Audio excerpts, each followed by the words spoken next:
Welcome to today's tutorial. If you're looking to enhance your gaming experience on the Xbox 360, you have come to the right place today. I'm going to show you how to link a wired controller to your Xbox 360, and it's easier than you might think. First off, let's get started with the basics. Grab your wired Xbox 360 controller and find the USB cable that comes with it.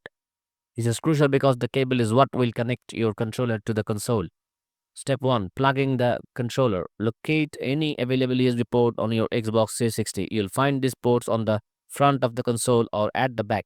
Simply take the USB end of your controller's cable and plug it into one of these ports. Step 2.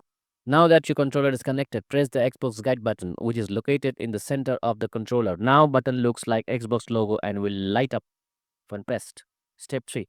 Watch for the LED indicators on your controller. One of them will turn solid, indicating that you are successfully connected. If you see all your four lights flashing, it means your controller is not yet linked, so make sure it's securely plugged in.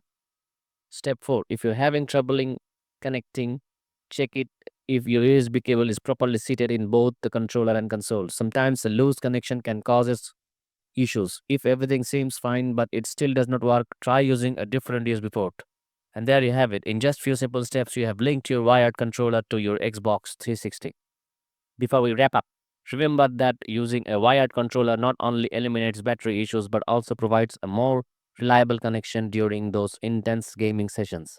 If you found this video helpful, don't forget to give it up a thumbs up and subscribe for more tech tutorials. Happy gaming, and I'll see you in the next video.